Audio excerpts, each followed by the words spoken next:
Hello students, कैसे हैं आप सब। उम्मीद है आप सब अच्छे होंगे। आईसीटी वर्चुअल क्लासरूम में आप सबका स्वागत है। मैं विकास, क्लास 10th का बच्चों मैथ्स करेंगे हम।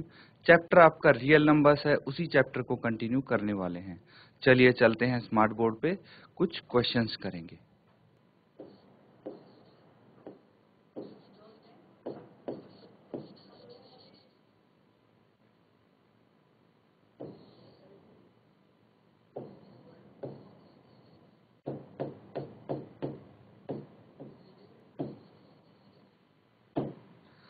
तो बच्चों चैप्टर आपका रियल नंबर्स है और वास्तविक संख्याएं हैं। इसका मतलब यहाँ पे क्वेश्चन है जो आपको होमवर्क के लिए दिया था।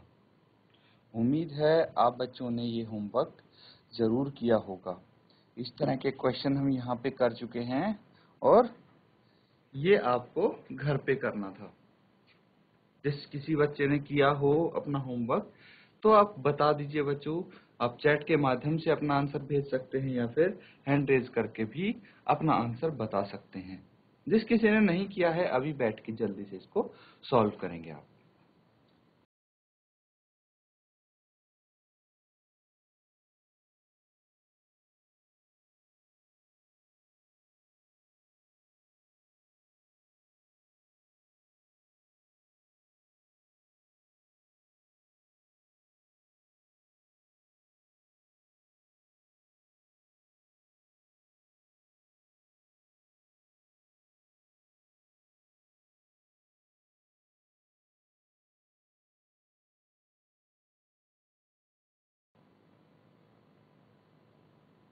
तो बच्चों यहाँ पे आप क्या करेंगे, एक तो आप प्राइम फैक्टराइजेशन से सॉल्व कर सकते हैं, इसको हल कर सकते हैं।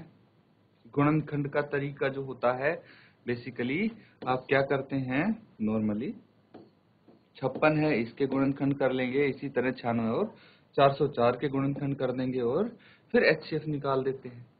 ये तरीका होता है। लेकिन यहाँ पे आपको बोला गया है यूक्लिड विभाजन प्रमेयिका का प्रयोग करना है।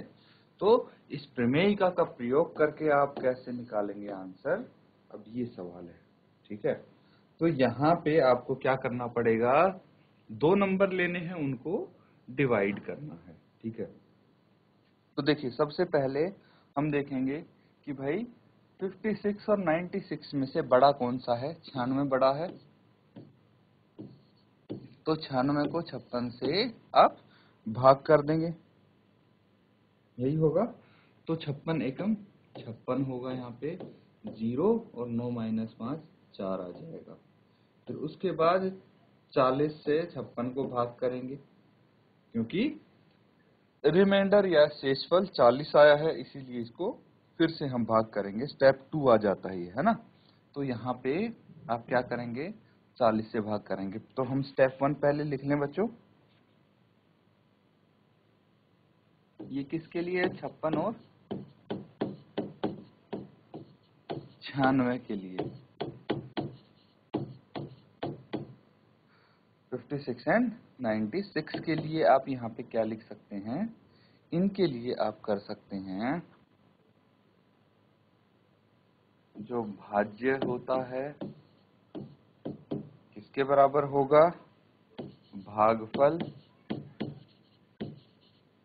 इंटू भाजक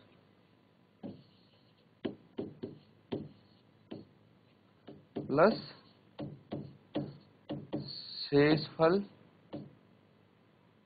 भाज्य यहाँ पे क्या आ जाएगा बच्चों, भाज्य तो 96 है, 96 है, और भागफल कितना आया हमारा, 1 आया। भाजक कितना है, 56 है, 56 प्लस रिमाइंडर यानी शेषफल है 40। तो शेषफल 40 है ना, बिकॉज शेषफल बराबर है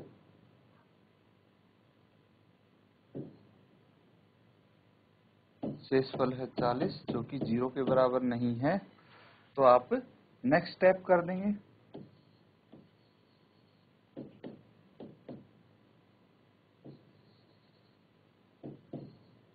स्टेप 2 में क्या हो जाएगा, यहाँ पे स्टेप 2 में हो जाएगा बच्चों, जो ये 56 है 56 को 40 से भाग देंगे, कितना आ जाएगा? 40 से कम 40, और शेष कितना रह जाएगा? 16 शेष बच जाएगा यहाँ पे। ठीक है, भाग करके देखेंगे तो 16 शेष बच जाएगा।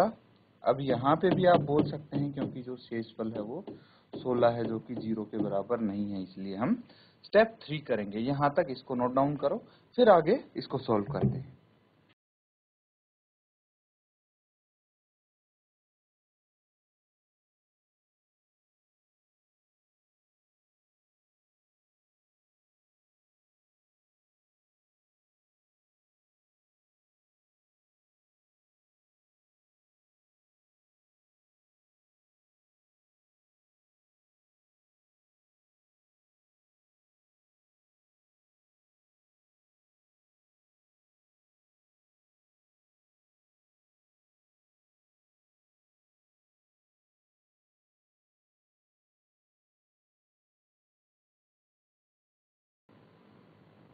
तो आगे इसको अगर हम सॉल्व करते हैं बच्चों, तो देखिए नेक्स्ट स्टेप करेंगे।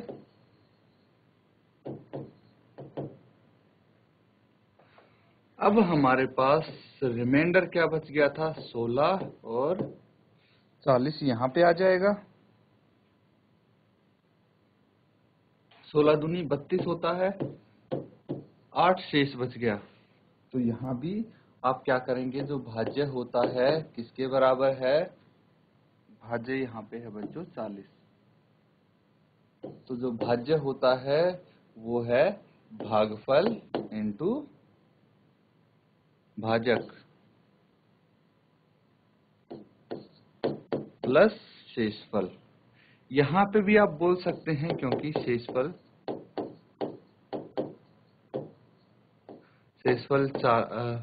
8 है यहाँ पे, जो कि 0 के बराबर नहीं है, इसीलिए हम नेक्स्ट स्टेप करेंगे, स्टेप 4। यहाँ पे स्टेप 4 में क्या आ जाएगा? भाई 16 बराबर है, देखिए 16 को भाग करेंगे 8 से, तो इस बारी हमारा रिमाइंडर 0 आया है। क्योंकि शेषफल 0 है, इसीलिए इसका HCF क्या होना चाहिए? 8 होना चाहिए, है ना? बिकॉज शेषफल 0 है, तो HCF हो जाएगा 8। लेकिन अब ये हमारे पास 404 बचा है ना? तो किसी एक संख्या से हम 404 को भी भाग कर देंगे। तो यहाँ पे हम लिखेंगे 56 और 404 के लिए। अब इनका भी हम HCF निकाल देंगे। कैसे निकालेंगे? तो देखिए, सेम भाजक बराबर है भागफल इंटू भाजक, भाज्य बराबर है भागफल इंटू भाजक प्लस शेषफल। तो यहाँ पे 404 है, किसके बराबर होगा? वो डिवाइड करके देख लेते हैं हम। 404 को 56 से भाग करना है, कितने पे जाएगा ये 5 सत्ते 35, 7 पे जाएगा, 5 अठे 40 है, तो इससे ज्यादा हो जाएगा, इसलिए 5 सत्ते 35, 7 पे हम करके देखेंगे, 7 छिक 42 और 4 हासिल, 5 सत्ते 35 प्लस 4 39, 392 आ गया। 4 माइनस 2 2, और ये 1 12 आ गया। तो यहाँ पे आप लिखेंगे कि भाई 7 इंटू 56 प्लस 12, क्योंकि शेषफल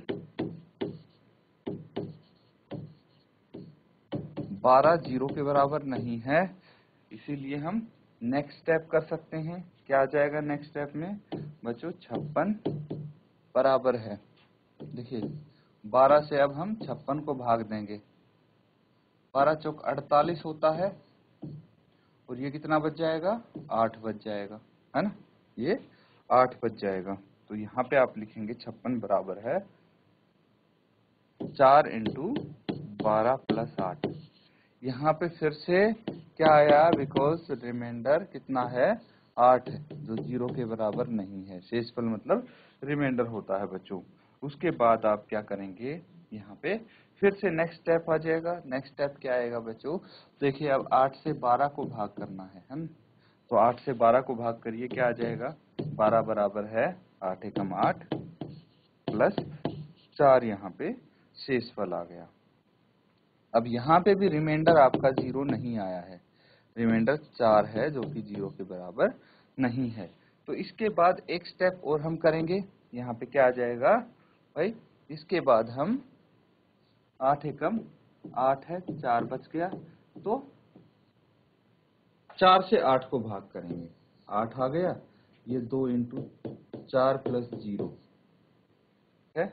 यहाँ पे देखेंगे तो रिमाइंडर 0 आ गया, क्योंकि यहाँ पे आप लिख सकते हैं बच्चों, because r is equal to 0, तो HCF कितना आ जाएगा, HCF आ जाएगा 4, इसका HCF 4 होगा।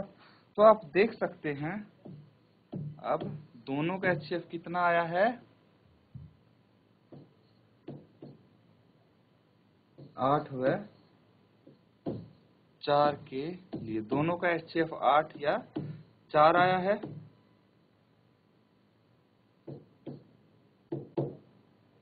8 बराबर है 4 इंटू 2 प्लस 0। तो देखिए इसका HCF हमारा कितना आ जाएगा, 4 ही आएगा। HCF कितना आ जाएगा, HCF आएगा 4, क्योंकि हमने इन दोनों का HCF निकाला तो कितना आया है, ये 4 आया है। ठीक है, इसीलिए आप HCF इसका 4 निकाल देंगे। इसको मैं नेक्स्ट स्लाइड में करता हूं ताकि आपको कोई कंफ्यूजन ना रहे। यहां तक इसको नोट डाउन कर लो। अब देखिए हमने दोनों को भाग किया, 56 को और 104 को, 404 को किया, तो हमारा HCF कितना आया, यहाँ पे HCF आया है 4।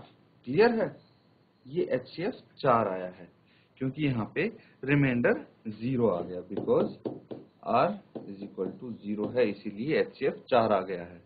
और इससे पहले HCF कितना आया था, HCF आया था 8। अब जो 8 HCF और 4 है, इन दोनों का फिर से हम HCF निकालेंगे, वही होगा इनका HCF फाइनल। तो यहाँ पे आप लिख सकते हैं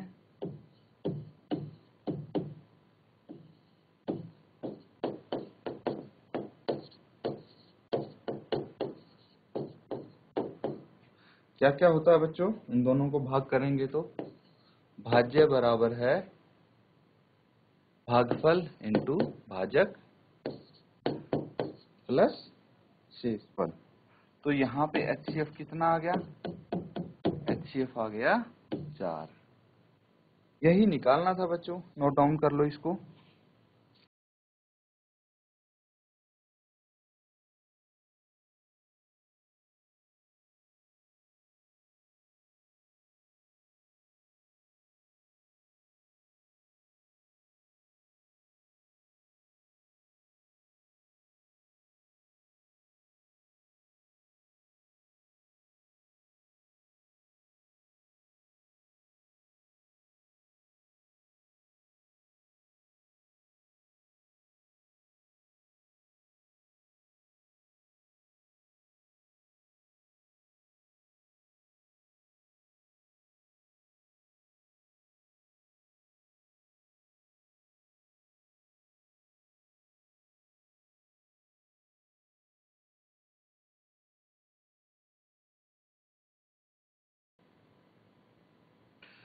अब हम करने वाले हैं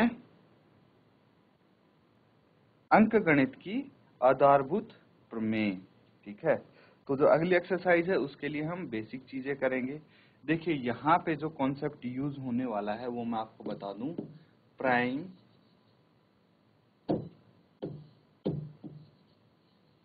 फैक्टराइजेशन का होने वाला है। प्राइम फैक्टराइजेशन का यहाँ पे तरीका यूज होने वाला है। प्राइम फैक्टराइजेशन मतलब अभाज्य गुणनखंड।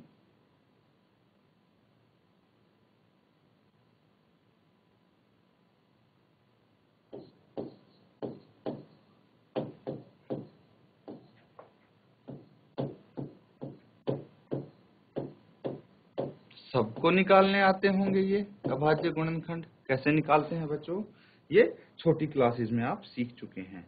तो अंकगणित की आधारभूत प्रमेय क्या कहती है, ये यहाँ पे हम देखेंगे एक बारी।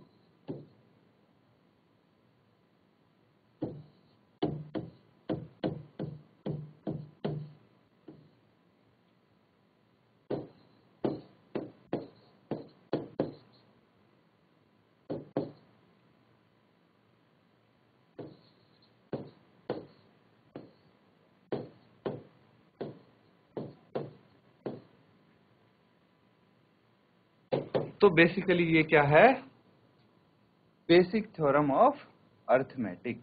बेसिक थ्योरम ऑफ अर्थमेटिक क्या है, ये चीज हम यहाँ पे सीखते हैं। तो प्रत्येक भाज्य संख्या के अभाज्य संख्याओं के एक गुणनफल के रूप में व्यक्त किया जा सकता है तथा यह गुणनफल अभाज्य गुणनखंडों के आने वाले क्रम के बिना अद्वितीय होगा। ये होती है बच्चों अंकगणित की आधारभूत प्रमेय। क्लियर है। तो यहाँ पे आप क्या बोल सकते हैं, ये बोल सकते हैं कि कोई भी भाज्य संख्या है, ठीक है, कोई भी भाज्य संख्या है। भाज्य मतलब क्या होता है बच्चों, कोई भी भाज्य संख्या है यानी कंपोजिट नंबर है। कोई भी भाज्य संख्या के अभाज्य संख्याओं के एक गुणनफल के रूप में व्यक्त किया जा सकता है। जैसे कि कोई भाज्य संख्या है, मान लीजिए 10। 10 एक भाज्य संख्या है, इसको हम अभाज्य संख्याओं के गुणनफल के रूप में व्यक्त कर सकते हैं। जैसे कि 2 इंटू 5, क्या है ये, 2 भी अभाज्य संख्या और 5 भी अभाज्य संख्या है, और इनका गुणनफल कितना आएगा, 10, जो कि एक भाज्य संख्या है। तो यही बोलने की कोशिश कर रहा हूं अभी मैं कि क्या प्रत्येक भाज्य संख्या के अभाज्य संख्याओं के एक गुणनफल के रूप में व्यक्त किया जा सकता है तथा यह गुणनफल अभाज्य गुणनखंडों के आने वाले क्रम के बिना अद्वितीय होगा। तो इसमें क्या है कि इनका कोई भी क्रम हो, कुछ फर्क नहीं पड़ रहा, 2 इंटू 5 लिख दें या 5 इंटू 2 लिख दें, इससे कुछ फर्क नहीं पड़ता है बच्चों। तो ये चीज ध्यान रखना। अब देखिए कि ये है आपकी आधारभूत प्रमेय। बेसिकली इसमें आप क्या करेंगे, ये एक गुणनखंड करने का तरीका है। मेथड करते हैं हम, फॉर्मूला करते हैं, ठीक है। आपके पास अगर है एचसीएफ है और एलसीएम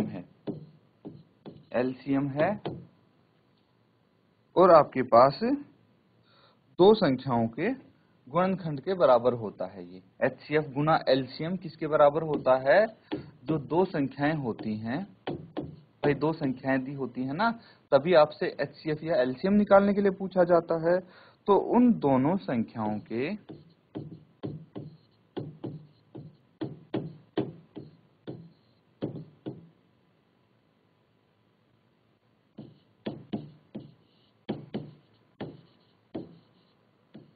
गुणनफल के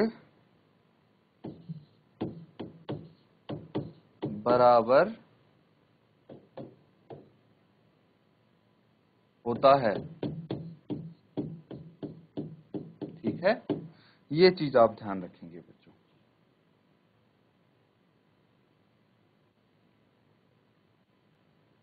तो यहाँ पे आप क्या बोल सकते हैं, यहाँ पे हम ये चीज बोल सकते हैं कि जो एचसीएफ है इंटू एलसीएम है। अब दोनों संख्याओं को, एक को हम a मान लेते हैं, एक को b मान लेते हैं, तो इन दोनों के गुणनफल के बराबर होंगे ये, ठीक है। यहां से क्या फायदा होगा बच्चों, मान लीजिए आपको दोनों संख्या दी हुई है और एचसीएफ आपने निकाल लिया है, तो एलसीएम निकाल सकते हैं इजीली इस फॉर्मूले से। अगर आपको एलसीएम दिया है तो एचसीएफ भी निकाल सकते हैं। अगर एचसीएफ दिया है, एलसीएम दिया है और एक संख्या दी है, तो दूसरी संख्या निकाल सकते हैं इस तरीके से। तो इसीलिए ये तरीका बहुत ही यूजफुल होने वाला है आपके लिए। इसको नोट डाउन करेंगे, फिर हम एक क्वेश्चन करेंगे इसके बेस पे, इसके आधार पे हम एक क्वेश्चन करने जा रहे हैं इसके बाद।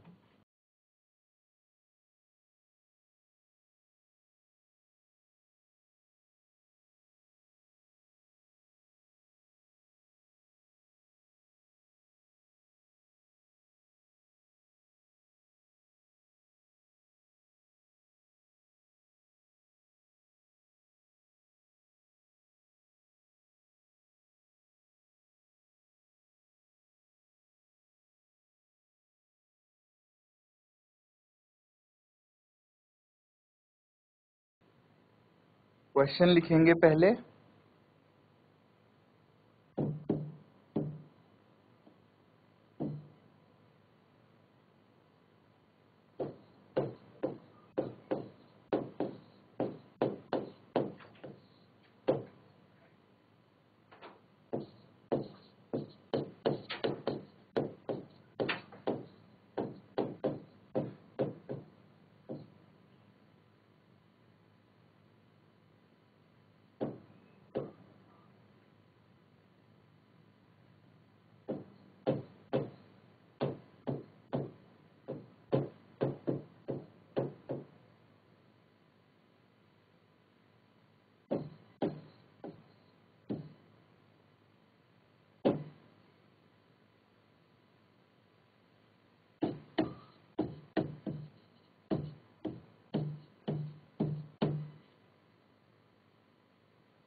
तो बच्चों इनके क्या करने हैं, आपको HCF और एलसीएम ज्ञात करने हैं अभाज्य गुणनखंडन विधि से। अभाज्य गुणनखंडन मतलब प्राइम फैक्टराइजेशन मेथड का इस्तेमाल करते हुए आप इनके HCF और एलसीएम फाइंड करेंगे। तो प्राइम फैक्टराइजेशन कैसे करते हैं बच्चों, ये आपको पता है। यहाँ पे आप इनके फैक्टर्स निकाल देंगे, जैसे कि आपके पास है 6 और 20, इन दोनों के फैक्टर निकालेंगे, गुणनखंड करेंगे इनके। तो ये किससे भाग हो रहा है, पहले 2 से भाग हो रहा है, 2 तिया 6 है ना, 2 तिया 6 और 3 एकम 3। ये भी 2 से भाग हो रहा है, 10 आ जाएगा, फिर 2 से भाग करेंगे 5 आ जाएगा, फिर 5 से भाग करेंगे 1 आ जाएगा। तो यहाँ पे इस तरह से आप इनको कर सकते हैं बच्चों। अब देखिए कि 6 को हम कैसे लिख सकते हैं, जो 6 है उसको आप लिख सकते हैं 2 इंटू 3, 2 गुना 3 6 होता है। इसी तरह अगर 20 है तो उसको लिख सकते हैं 2 गुना 2 गुना 5, लिख सकते हैं इनको। तो आप HCF यहां से कैसे निकालेंगे ये देखेंगे। पहले HCF निकालना है हमें, तो यहाँ पे हम देखेंगे कि भाई इसमें कौन सा कॉमन है। ठीक है, HCF निकालने के लिए हम देखेंगे कि दोनों के जो गुणनखंड है 6 के और 20 के, उनमें कॉमन कौन सा है। तो इनमें कॉमन यानी उभयनिष्ठ, ठीक है, उभयनिष्ठ अभाज्य गुणनखंड की जो सबसे छोटी घात है उनका गुणनफल होगा, प्रोडक्ट होता है HCF। कैसे, यहाँ पे देखिए कि इन दोनों में सिर्फ मेरे को 2 कॉमन दिख रहा है। क्या दिख रहा है, 2 कॉमन दिख रहा है। और कुछ कॉमन है नहीं, ये 3 अलग है, 2 अलग है, 5 अलग है, कोई भी इसमें इन दोनों में से इनके कॉमन नहीं दिख रहा। तो मैं यहाँ पे 2 लिख दूंगा, है ना, यहाँ पे क्या लिख दूंगा, 2 लिख दूंगा। और एक अगर एक एक भी इनको लिखते, ठीक है, एक भी लिखते तो एक को मेंशन करते तो वो भी हो सकता था, बट यहाँ पे सिर्फ 2 होगा ये इसका HCF। इसी तरह अगर हमें एलसीएम निकालना है तो एलसीएम कैसे निकालेंगे बच्चों, एलसीएम बच्चों आप ऐसे निकालेंगे कि जो सभी संख्याओं में सबसे बड़ी घात का गुणनफल है। जैसे कि भाई ये 2 है ना, तो आप क्या कर देंगे, ये कॉमन है 2, ये तो लिखेंगे ही, इंटू ये 2 हो जाएगा, इंटू 3 हो जाएगा और इंटू 5 हो जाएगा। जो कॉमन नहीं है उनको भी आपको लिखना है बच्चों। ठीक है, तो कितना आ जाएगा, ये 2 दूनी 4 इंटू 5 दिए 15 और ये आ जाएगा 15 चौकी 60। तो एलसीएम कितना आ गया 60 और HCF आ गया 2। ये है बच्चों, नोट डाउन कर लो इसको। ये चीजें तो आप पहले भी सीख चुके हैं, प्राइम फैक्टराइजेशन से HCF एलसीएम निकालना छोटी क्लास में भी आपने सीखा होगा। यहाँ पे आपका अच्छी बात है, रिवीजन हो रहा है, तो नोट डाउन कर लो। यहाँ पे कोई डाउट है तो आप पूछ सकते हैं।